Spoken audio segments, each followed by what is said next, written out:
Welcome to Crime Files SA. Please don't forget to subscribe so that you don't miss out on the next coming story. Disclaimer: this story is based on publicly shared social media content and an official media statement from the South African Police Service, SAPS. It includes allegations and ongoing legal processes. This video is intended for public awareness and education, not to determine guilt or innocence. Domestic violence is a serious crime and victims deserve protection, support, and justice. This is not just a viral story, it is a painful reminder of how quickly love can turn into violence and how social media has become the last voice for people who feel unheard. This is the story of Snenhlanhla Neneza Mthembu, known as Sneh, and her boyfriend Andile Junior Gcaba. It is alleged that Sneh is 31 years old and yet Andile Junior is 24 years old. The story first captured national attention when disturbing videos began circulating on TikTok. In those videos, Sneh appeared emotional, distressed, and fearful. Her voice trembled as she spoke about abuse she claimed was happening behind closed doors. She alleged that the man she loved had become violent. According to her social media post, the relationship did not start with fear. It began, like many others, with affection, hope, and plans for the future. Sneh spoke about moments of happiness and trust, making it difficult for many viewers to reconcile those memories with the pain she later described. But over time, she claimed that things changed. Arguments reportedly escalated, tension increased, and Sneh alleged that emotional conflict eventually turned into physical violence. In the TikTok videos, she claimed she was living in constant fear, afraid of saying the wrong things, afraid of triggering anger, afraid of what might happen next. What shocked many viewers even more was Sneh's claim that she had reported the abuse to the police, but felt that her case was not taken seriously. Her frustration and desperation were visible, and the videos quickly spread across social media platforms. South Africans reacted strongly. Some expressed deep sympathy and concern for her safety.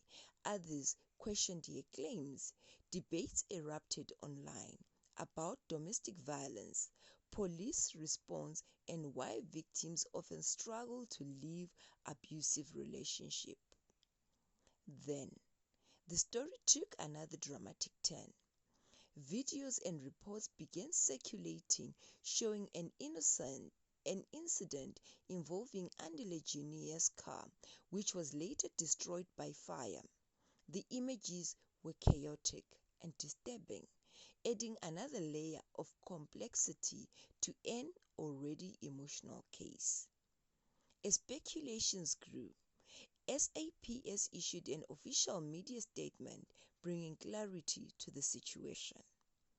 According to the Office of the Provincial Commissioner of the South African Police Service in KwaZulu-Natal, police noted the social media buzz around the allegations and confirmed that a case of assault with intent to cause grievous bodily harm was opened at Umlazi Police Station on Friday, the 9th of January 2026. Police stated that within 48 hours on Monday, 12 January 2026, a 24-year-old man identified as Andile was arrested in connection with the alleged assault of his 31-year-old girlfriend, Snenhlanhla Neneza Mthembu, during a domestic violence-related incident at V Section Umlazi. According to SAPS, the suspect allegedly called Snare to his residence to collect her belongings. Upon her arrival, he alleged to have assaulted her with a pipe, beaten him, and further assaulted her with his hands.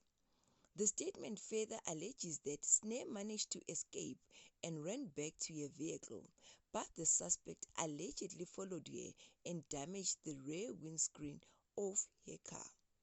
Police also confirmed that Snare is currently hospitalized, receiving treatment for burn wounds. These injuries were allegedly sustained when she set her boyfriend's vehicle alight, which was completely destroyed. Once discharged from hospital, SAPS confirmed that Snare will face county charges including assault and malicious damage to property. Another critical detail revealed by police was that the couple had a history of opening cases against each other, some of which had already been heard in court and were not necessarily domestic violence related. This information complicated public perception even further. Some questioned whether the situation was mutual violence. Others argued that it highlighted how toxic and dangerous relationship can spiral out of control when help is not received early enough. What remains clear is that the relationship reached a point where both lives were endangered. Experts on gender-based violence often explain that abuse is rarely simple. It can involve cycles of reconciliation, fear, emotional attachment, and escalating conflict. Victims may stay due to love, fear, financial dependency, or hope that things will change. Living is not a single moment, it is a process. And sometimes that process becomes public in the most painful way. The arrest of Andile Jr. marked a significant development but does not erase the trauma already experienced. The matter is now before the court, where evidence will be tested and justice will take its course. Beyond the legal case, this story has sparked a much larger national conversation. Why do victims feel forced to turn to social media for help? Why is domestic violence still treated as a private matter in some communities? And how many people are suffering in silence right now? Domestic violence is not just physical, it is emotional, psychological, and deeply damaging. It affects families, children, and the entire community. If there is one lesson from this story, it is this: violence is never the answer. Support, early intervention, and accountability can save lives. If you or someone you know is experiencing domestic violence, help is available. SAPS emergency number is 10111. GBV Command Center is 0800 428 428 or Tutuzela Care Centers, which are available nationwide. This story is shared to raise awareness and encourage victims to seek help. The legal process is ongoing and all parties are presumed innocent until proven otherwise in a court of law. Thank you so much for watching. Please comment your thoughts right below and tell me, what do you think about this whole story?